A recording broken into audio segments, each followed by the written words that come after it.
Okay, so as Steve mentioned, I was at this really wonderful conference in Vancouver, where all the big players in the space of geospatial were giving talks and presentations in that booth. And one of the things that became very clear is that geospatial is the new big thing on the web. I mean, people are starting to make their own maps. Microsoft Virtual Earth almost makes it very, very simple to do your own mapping and to create your own virtual worlds. People at the talks were saying every time, okay, I'm not going to try to talk about Google today, and then halfway during their talks, they always would slip up and would mention at least Google once. But I mean, what happens is that you see that geo is becoming really important for the web and for the semantic web, and we were allowed to talk about how geo might intermix with the RDF and with metadata.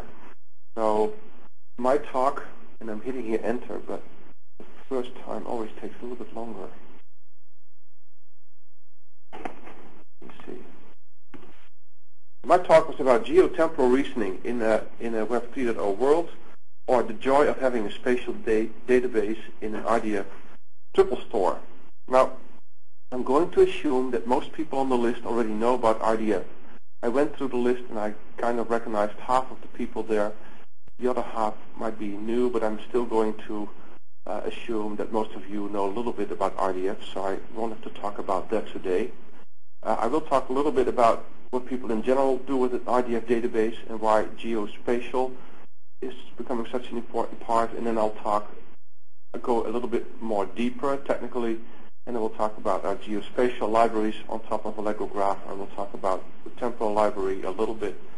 And if I have enough time, I'll also talk about social network analysis. So first, what do people do with an RDF database, and how does it play with geospatial and temporal? Well, I see two ways that people use semantic technologies right now. One is more the consumer view, or what I also call the Tim Berners-Lee dream, where in the future everything in the world will have metadata attached to it. Every web page, every picture, every movie. It will be very systematic, and it will allow you to have personal assistants that go out on the web. These personal assistants will know about you, and about your calendar, and about where you work or what you do. It will also know that about your friends, and it will be able, say you want to plan your perfect party with your friends, then depending on your preferences and all the information out there on the web, it will plan the perfect party for you. But if you even look at the Tim Berners-Lee article 8 years ago, you already see that everything in that, all the use cases that he used were about combining things in time, in space, and having to do with people and events. So that's the first view, the semantic web view. And then the second way that people use semantic technology is what I call more the enterprise view, where you have in your enterprise or in the government multiple databases, and you know that if you would be able to combine the information in all these databases, you would get much more out of it. However, it's just very, very hard to combine data from various databases. And semantic technologies will help with this problem. So here's one of the projects that I really like. It's a project that is done by the University of Texas in Houston that takes data from various hospitals, I think 30 to 40 hospitals, and each of these hospitals has got their own databases, their own IT system. Everything is different, but they take all that data and put it into one big data warehouse. Part of that is OLAP databases, and part of that is triple stores.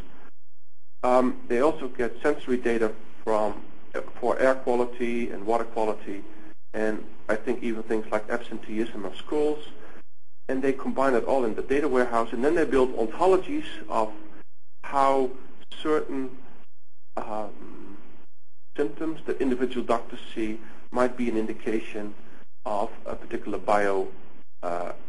terrorism threat. So the whole project is sponsored by Homeland Security, but it's a wonderful program of how to combine various sources of data, even real-time data, into a new type of analytic tool.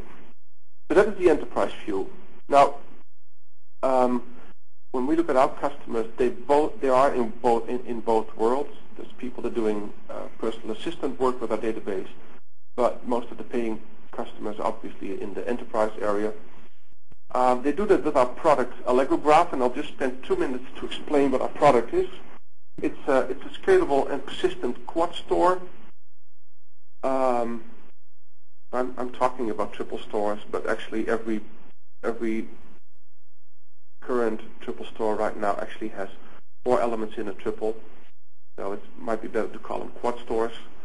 With our quad store, you can, on say a 16 gigabyte machine, store up to 1 to 2 billion triples, depending on how many unique strings you have. If you want to store more strings, then you can use Federation, where you create on the same machine on multiple processors or on multiple machines, multiple databases, and then you create an abstract store that basically is a set of pointers to the individual stores, and then our query engines for Prolog and SPARQL and our reasoning engine will know how to get the triple from all the simple stores. And we've done tests on EC2, that is the Amazon computing cloud, where we went up to 10 billion triples and still got relatively good query times. You can find on our website another seminar that talks about how we work with EC2. We are compliant with all the standards, so we do RDF, RDFS, OWL, SPARQL, named graphs, and OWL Lite. However, our AllegroGraph is a general graph database. So if you want to work with RDF, then we support everything in RDF and all the standards. However, it is a general tuple store, so if you just want to store numbers in the tuples, that would be basically okay too. And then something that makes us AllegroGraph unique is that we have native data types in our triple representation. So nearly all triple stores, basically the basic triple representation is that you have a triple consisting of a subject, a predicate, an object, and a graph. But each of those are actually pointers to a dictionary. And so if you want to do a range query, like find every person between 50 and 80 that has an income of more than $200,000 and less than 12 children, then that is something that will be slow with most traditional triple stores, because all the numbers are stored in the dictionaries and you have to do a lot of work to get them out of them. We have 2 years ago rewritten our triple store to make native data types like integers and floats and telephone numbers and latitudes and longitudes native part of our triple representation. So we get relational database speed if we want to do range queries. And given that we can do range queries very efficiently, we also have a possibility to include spatial data types in our triple representation. It gets very fast response times, and we can reason about time very efficiently. But I'll talk about it later in more detail. And finally, in AllegroGraph, we have a whole social network analytics library. And again, if we have some time, I'll talk about that too. So that is about AllegroGraph. Then one thing that the people that are not that familiar with triple stores always want to know is, how does this compare to relational databases? So I have 3 slides that very quickly show how triple stores differ from relational databases. Here is an example that I will also probably show this morning. This is part of a genealogy of the Kennedy family, and here's one of the people from the Kennedy family, Rose Elizabeth Fitzgerald, who went to this particular college, very old when she died, had a bunch of children, was born in a particular place that has the name Boston, that has this particular geolocation. So if you look at RDF, it's a very, very flat representation of data.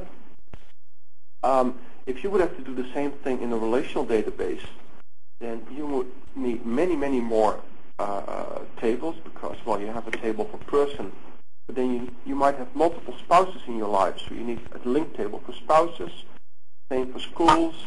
You might have multiple professions, and you might have multiple children, so you need many, many more tables. And especially if you have an application where you're doing work where the schemas change multiple times per day, triple store might be a better solution for the application that you have. So in general, what I say about when you need to use a graph databases is, well, if you add new predicates all the time, then a triple store is easier to use because you don't have to change any schemas. In a graph database, one-to-many relations are directly encoded, so you don't need the indirection of link tables. And you never have to think about what to index because everything is indexed. So that was a very short intermission about the difference between triple stores and relational databases. And now let's go to the main part of my talk this morning.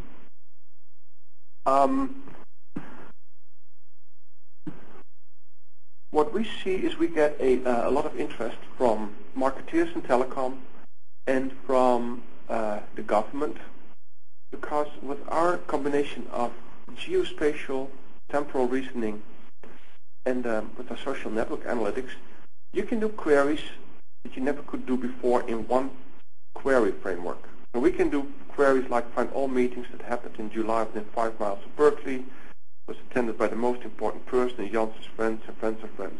Yeah, so we look at a query. What you see is you actually combine at least 4 paradigms in one query. And what we have done is this query framework kind of assumes that you work on top of an event ontology, but it's a very, very simple event ontology. So when you look at many databases, you can, if you're kind of creative, look at those databases as event databases. And I'll just give you a few examples. So, or at least let me explain what the ontologies that we use. So we have, as an example, well, no, sorry, let me start again. So events do have a type. So you might have a calendar, and then your events are, of course, the meetings. You might have communication events, could be emails or call detail records in a telephone database. It might be financial transactions. So if you want to work with types and subtypes, then you need a little bit of RDFS reasoning. Most events have actors. For example, well, communications events usually have one-to-many. Look at email, or you have a bank transaction. Then you have at least the payer, the payee in the bank. And if you want to link people through events, then you need social network analysis. Things happen in space. So sometimes you know the address by name. Sometimes you get the latitude and the longitudes. But if you want to deal with that, you need to use spatial reasoning. And then things usually have a start time and a duration or an end time. And we deal with that too. And then, of course, there's many other things that describe an event. But this is all the metadata. This is the ontology, and this is the metadata. And if you record that stuff in our triple store, then you can use our query framework to combine all that together. And these events are actually in many, many different businesses or branches. I mean, if you look at healthcare, if you go to a hospital, you sign in, one event. You go to the waiting room, a nurse picks you up to measure your blood pressure, another event. And once you leave the hospital, if it's even just for one day, you probably have a trace of 40 events. We already once created a whole temporal reasoning engine to reason just about hospital visits and about the things that happen over time with patients. But events are everywhere in the communications industry, financial, etc., etc. And then, as I said before, we integrated that all in one query language. So here you have the English meeting and the English version, and then here you have the right now our own internal language to represent it, and we're working towards having a SPARQL version of this. And I'll explain later why we're not doing that in SPARQL right away. So here's the query. where we say, well, find every X where around the person Jans there's an ego group that is 2 levels deep. And you put that in the variable group. And then start with the most important person in that group. So find the most important X in that group. Actually, this will go from the most important person to the least important person. And then find for every event that has this X or X, where the event is the type of a meeting, where the event happened within this particular time interval, and this event also happened within 5 miles of Berkeley. So what you see within this query framework, we combine in the first 2 classes social network analysis. Then we do a straight database lookup. We do a little bit of RDFS reasoning because there might be subtypes of meeting. And then there's a temporal and a spatial class. So we combine it all in one query language.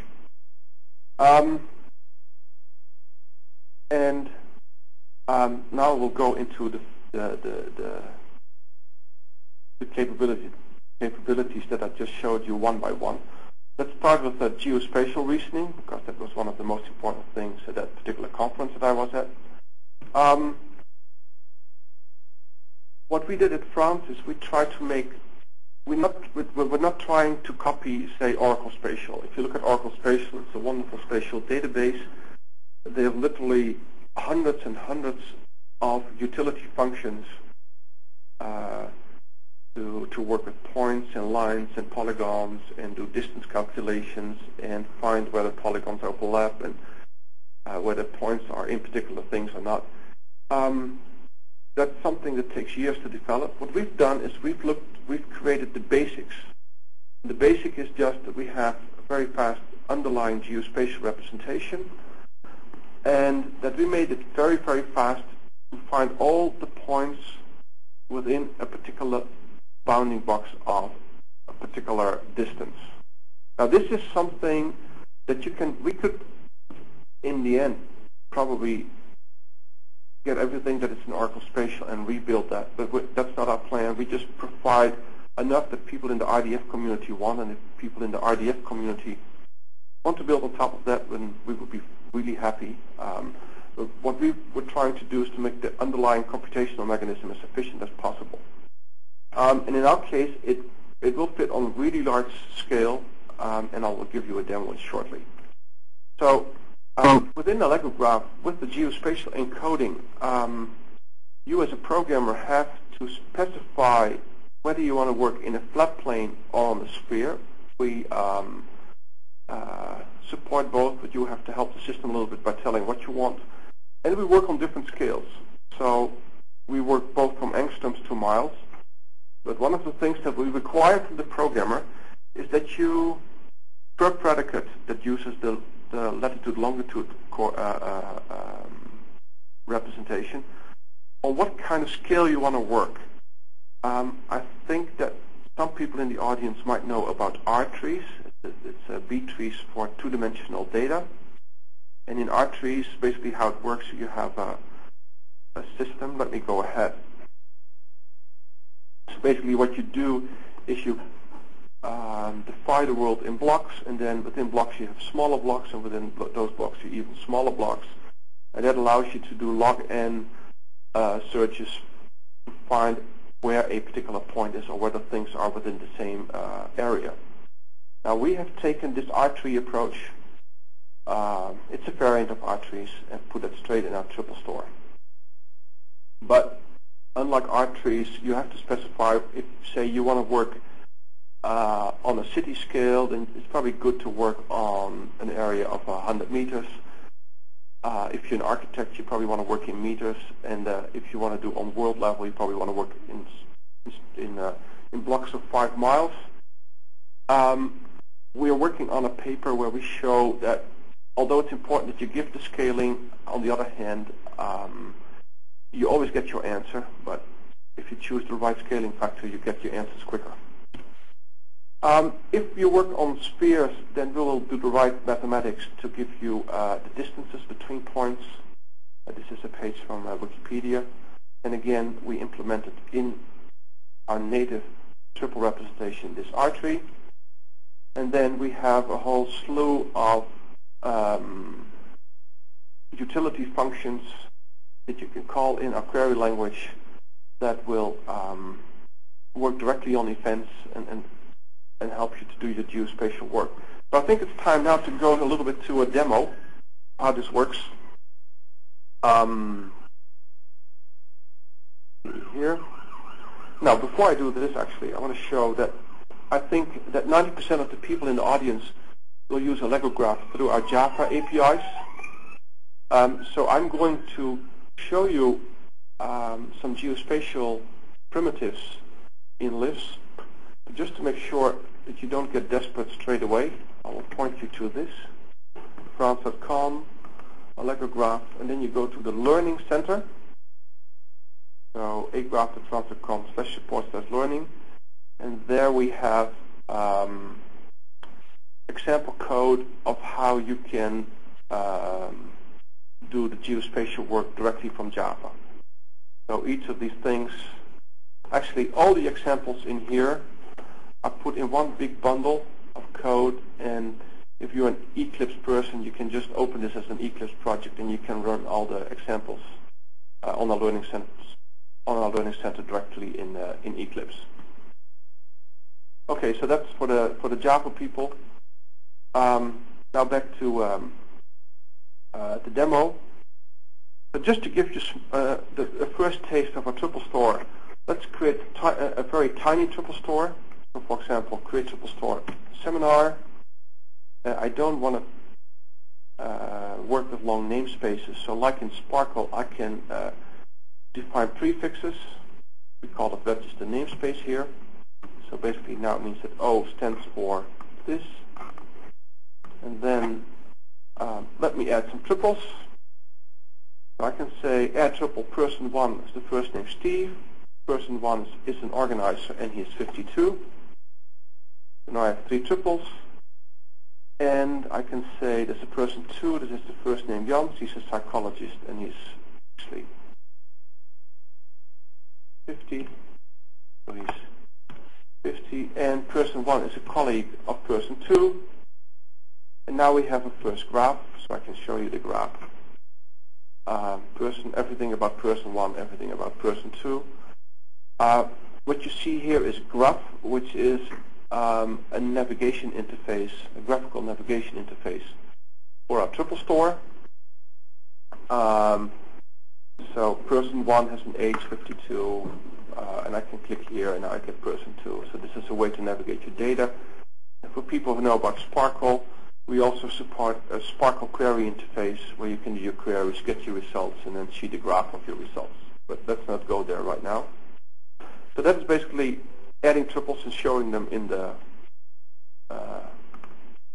graphically. So now I'll close all the triple stores. Now I'll do a demo on a subset of the GeoNames database. GeoNames is an open source database of roughly 6 million places on Earth. And the total number of triples for that particular database is roughly 110 million triples. I'm doing my demos always on this little Windows machine, so I only take the populated places in the US, which is roughly 500,000 triples. But on our 64-bit systems, I run the full GeoNames database, and we do all our benchmarks on the full GeoNames database. So here, I already built the triple store, and let me open it. Now I have the triple store open. I need to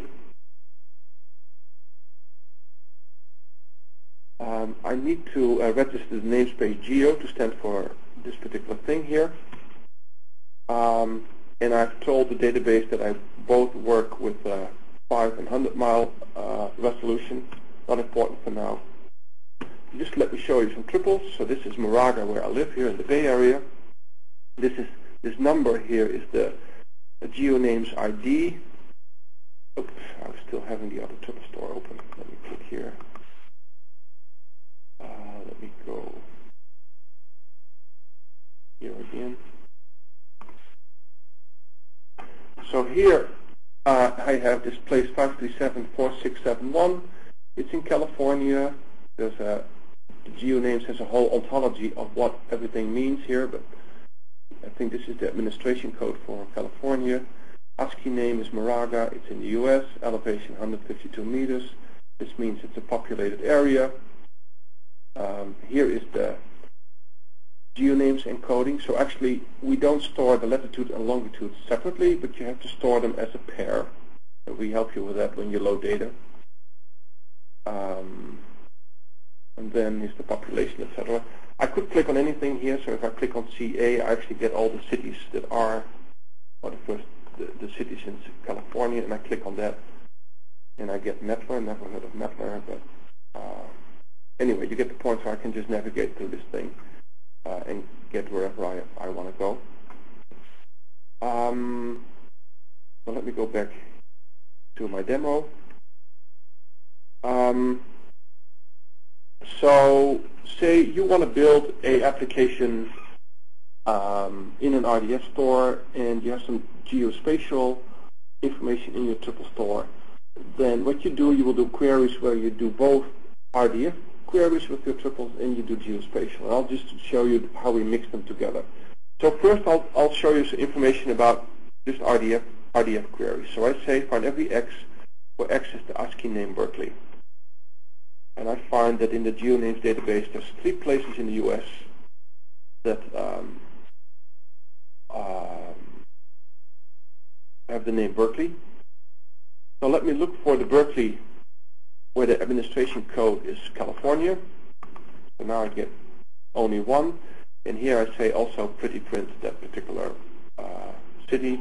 So here you see the same thing you saw in the graphical user interface. It's Berkeley, populated area. Here are the geo encodings, etc., etc. I personally live in Moraga, so let's see what the position is of Moraga.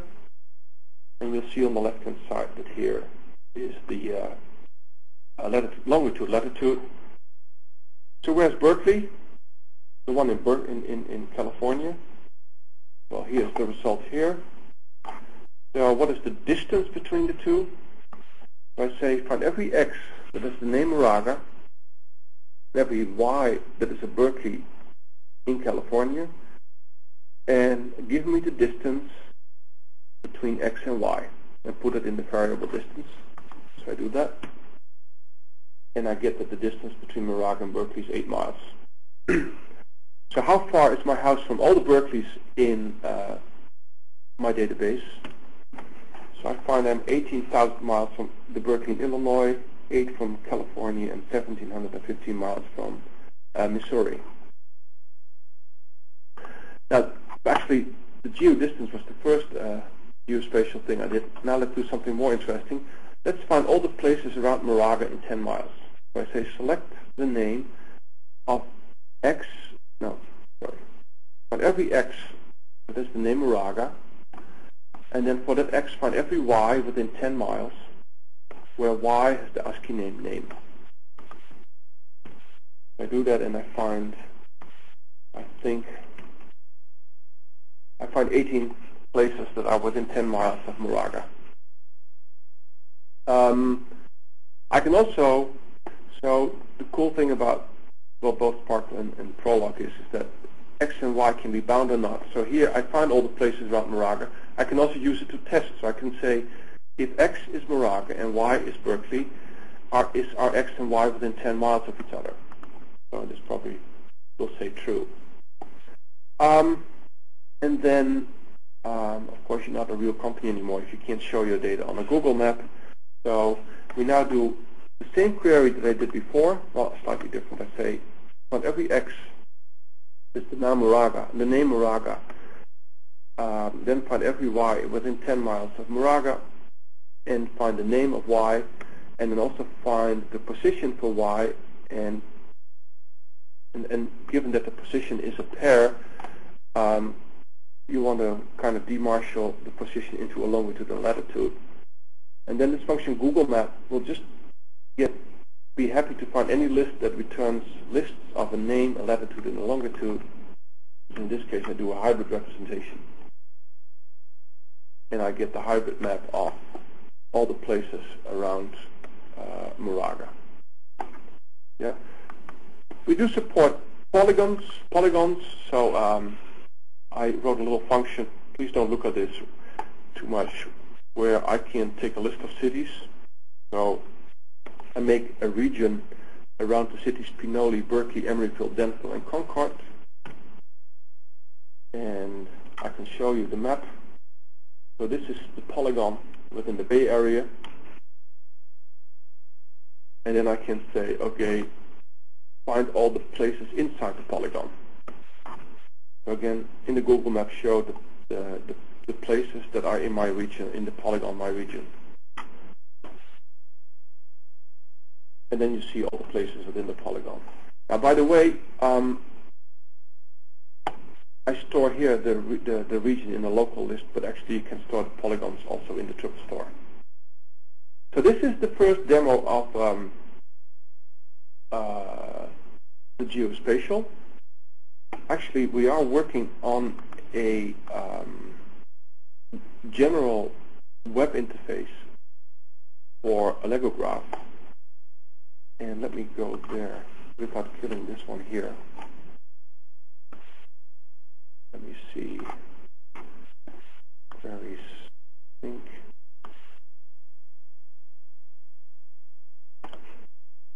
So one of the things we're doing is working on SPARQL for geospatial, and I'll give you a query later, but also have a general graph browser that will take any triple store, and you can do SPARQL and Prolog queries on it and navigate through it and do even interesting graphs. Here you see a SPARQL query where you say select the place and the geolocation, where the place is the coordinates geo. Actually, let me format a little bit better if I do it this way. So find a place that has the coordinates geo in the state Massachusetts. This is in, and I execute it, and I get the results, and I can show the results again in a map. So real soon you will be able to do all your SPARQL work directly in a browser. And if you've got temporal data, you get a temporal representation. You usually can make a graph, and you can show the Google map of your results too. Okay, that about that browser. Let me go back to my PowerPoint.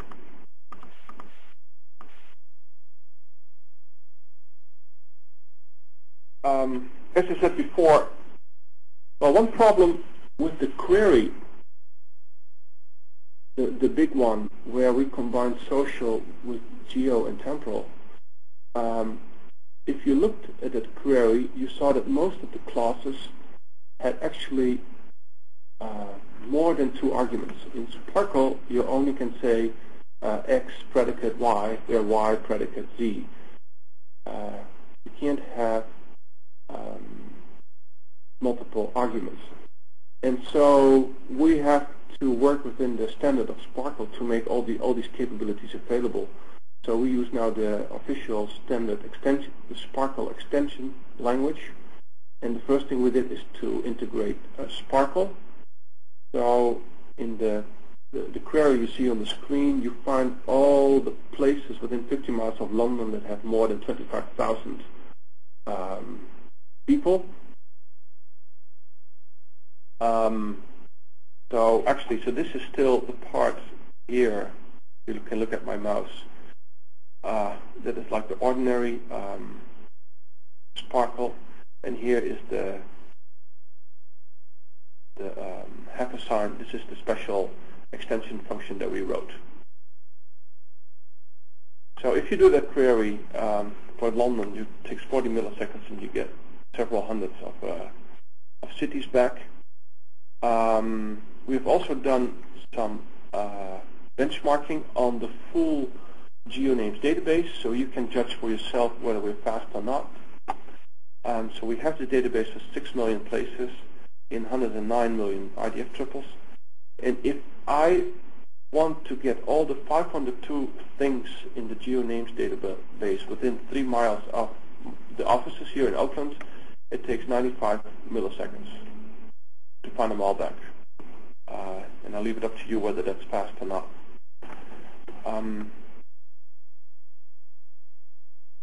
Then I promised to talk a little bit about, well, at the Geo conference where I was, I also talked a little bit about the social network analysis. I won't go into much detail here. Basically, we have a library to do social network analysis. In social network analysis, you try to answer 4 questions. The first question is, how far is actor 1 from actor 2? So we can compute degrees of separation from one person to the other, where you specify or which predicates you want to follow and whether you want to follow in both directions, or you can even have a function where you take as an input one node and you get as output the neighbors of that node, and you can write any type of function you want as long as the output is a set of nodes. So we can do degrees of separation, and we can compute the connection strength between things. And then once you have an actor, you also want to know, both in the government but in marketeers, in what kind of groups you live. And so one very simple type of group is the friends of friends, where you just radiate out from a person. More interesting and also much more expensive computationally is to do clicks, where you find all the connected graphs around a particular person. So you find groups where everyone knows everyone else. Like personally, I have a family clique that includes a few people around my family, so we still each know each other. I've got a school clique, a tennis clique, and a work clique. Yeah, for marketers, that's important to look at. Then, if you have an actor and you have a group, you also want to compute how important a particular person is in the group. For example, does he have more connections within the group, or does he have a shorter, on average, a smaller, shortest path to everyone else, etc., etc. And we provide you with all these functions. And finally, if you have a group of people, then we can compute whether or not that group has a leader or not, and whether it's a very dense group or not. And if you want to play with that, again, everything is available in Java. We do have a little demo, I think, local host, where we work on the DBpedia. I think most people in the audience, shall I show the DBpedia too, Craig? So we have another database. It's the DBpedia browser. So it's roughly 120 million triples. It's the RDF version of the Wikipedia. I can type, for example, Cambridge, and then I get, in all the languages that the DBpedia has, all the information, including Japanese and Korean. I can click on, say, Charles Darwin, and then I can click on the university he was in, etc., etc. So this is, we're working, what you just saw was a newer interface to AllegroGraph. This is one specially made for the DBpedia. We can do SPARQL queries in this particular, with this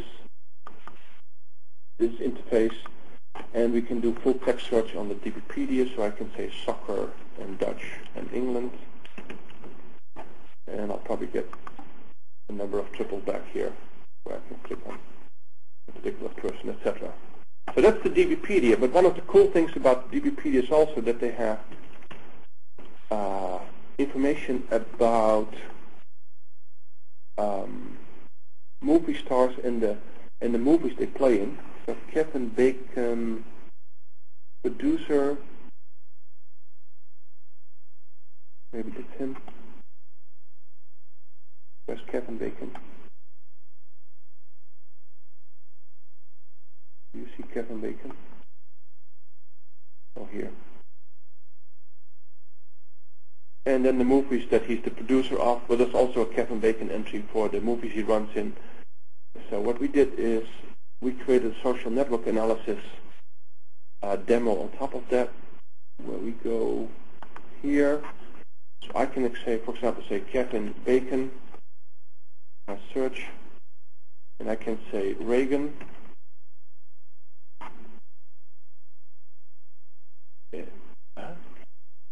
Oh, Reagan, sorry, there's no Reagan. Ronald Reagan. was this one that we were looking at, and this guy here. And then you see that Kevin Bacon was in a movie called He Said, She Said with a person called Nathan Lane. So here you do degrees of separation. This, I don't even know how to pronounce this, was in this movie, but was also in this movie, and Ronald Reagan was in Manufacturing Descent. And then what you can do again is, if you want to know more about the social network around Kevin Bacon, then you can see that he has an ego group count of 263. So from Kevin Bacon out, you can find 263 other authors.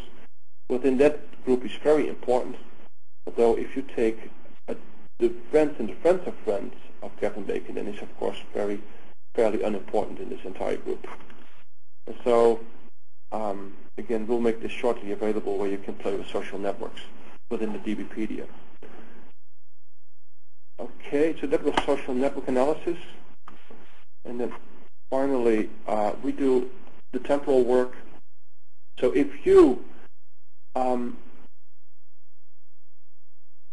work with, say, event data in your RDF triple store, and you're willing to adhere to the way we encode start times and end times, and you use the ISO notation for times, then we can do very efficient encoding of times.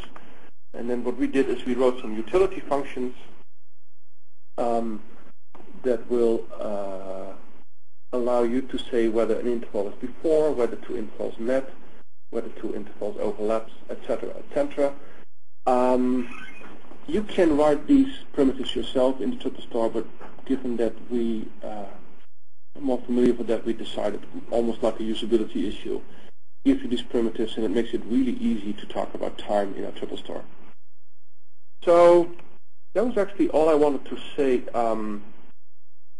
about this morning, so I thank you very much. Again, if you want to learn about it, there's a free version of AllegroGraph that you can download. It lets you play up to 50 million triples on a 64-bit system. If you play on Windows, roughly 7 million triples. And there's a whole Java Learning Center with, I think, more than 100 examples that you can run straight in Eclipse, where you can very quickly learn how to play with a triple store. And then finally, we also recently created a C# interface and a Python interface and a Jena interface. And we are actually looking for testers of these new capabilities. They're halfway alpha beta state. We've done the internal testing, but we would be interested in people that want to test it out. Okay, thank you very much. And now let's see if there's people that have questions. Hi, thank you very much. There's a new interface for question and answer, and I'm going to try and see if I can unmute an individual that's raised a hand. See if that works.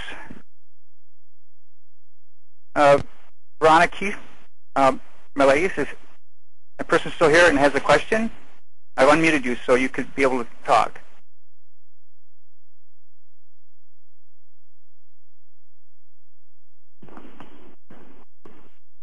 Okay, not hearing anything back. So here's a question. Do you support blank nodes? Yes. We support blank nodes. If an RDF or an ntriple file has blank nodes, then we read them in, and you will have blank nodes in your triple store. And here's a question about training videos for how to use Allegro for different things. Well, we do record these seminars, yeah, we should do a lot more of those. Yes. Yeah, that's on our to-do list. What we provided is the Learning Center, and we're going through that and are, kind of trying to make time to schedule videos on the ones that make sense to have videos for. That's on our to-do list. I actually think that this question came from our own salespeople.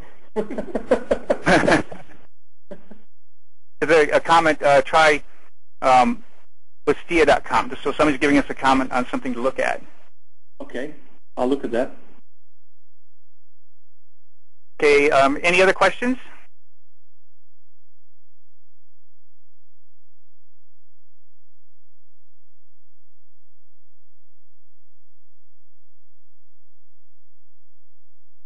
Okay, if there are no additional questions, I'm getting some feedback here, and it's good feedback that gets recorded so we can take a look at the suggestions you're providing.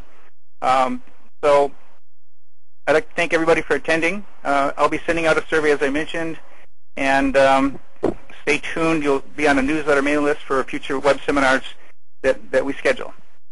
Again, thanks everybody for attending. Bye-bye for now.